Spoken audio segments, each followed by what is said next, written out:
കേരള യുവജന സമ്മേളനത്തിൽ 3 ദിവസമായി ഇവിടെ നമ്മുടെ സ്ഥിര പ്രതിനിധികളായ പ്ലാറ്റിനം മെമ്പേഴ്സിനെ നിയന്ത്രിച്ചുകൊണ്ടിരിക്കുന്ന 10,000-കണക്കിന് മെമ്പേഴ്സിനെ പ്രതിനിധികളെ നിയന്ത്രിച്ചുകൊണ്ടിരിക്കുന്ന ബ്ലോക്ക് ലീഡർമാരാണ് നമ്മോടൊപ്പം ഉള്ളത്.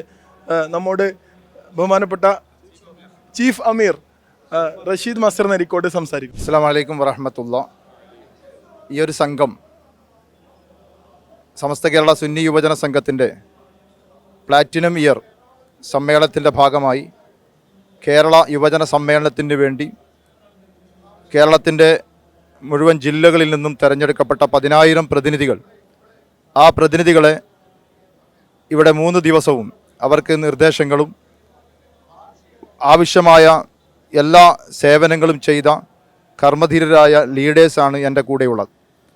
അവർ സംസ്ഥാന എക്സിക്യൂട്ടീവിൽ നിന്നും കൗൺസിലേഴ്സിൽ നിന്നും തിരഞ്ഞെടുക്കപ്പെട്ട വളരെ പ്രഗത്ഭരായ ഈ ഒരു സംഘമാണ് നമ്മുടെ ഈ പ്രതിനിധി സമ്മേളനത്തെ ഇത്രമാത്രം വിജയകരമാക്കിയത്. അവർക്ക് കീഴിലായി 3 കോർഡിനേറ്റർമാരും 50 ബ്ലോക്കുകളായി 10,000 പ്രതിനിധികളെ വിഭജിച്ച് അവർക്ക് കൃത്യമായ നിർദ്ദേശങ്ങളും മുന്നൊരുക്ക പ്രവർത്തനങ്ങളും 15 ദിവസം ഡിസംബർ 11 തുടങ്ങിയ ആക്ടിവിറ്റീസ് ഡിസംബർ 26 വരെ വിവിധങ്ങളായ പദ്ധതികളിലൂടെ ഈ ടീമിനെ ബിൽഡപ്പ് പൂർത്തീകരിക്കുകയും അങ്ങനെ നല്ലൊരു സ്ട്രോങ് ടീമായി മാറി അങ്ങനെ വളരെ ആവേശകരമായ പ്രവർത്തനങ്ങൾക്ക് ശേഷമാണ് ആമ്പല്ലൂരിലെ കേരള യുവജന സമ്മേളനം മഹാനായ നൂറുൽ ഉലമ ഡയലിലേക്ക് അവർ എത്തിച്ചേർന്നത്. ഈ ഒരു സംഘത്തിൻ്റെ ഈ ഒരു നിർദ്ദേശവും അവരുടെ ഉപദേശങ്ങളെല്ലാം കേട്ട് വളരെ സംതൃപ്തരാണ് നമ്മുടെ ബ്ലോക്കിലെ മുഴുവൻ പ്രതിനിധികളും.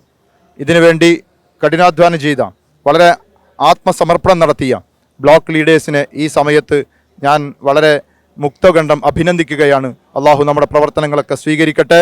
നാളെ ആഖിറത്തിൽ വലിയ കനമുള്ള അമലായി ഇത് കബൂൽ ചെയ്യട്ടെ എന്ന് പ്രാർത്ഥിച്ചുകൊണ്ട് എല്ലാവിധ സന്തോഷങ്ങളും അറിയിക്കുന്നു. ഈ ഒരു സംവിധാനം സ്റ്റേറ്റിലെ ഒരു ചീഫാണ്.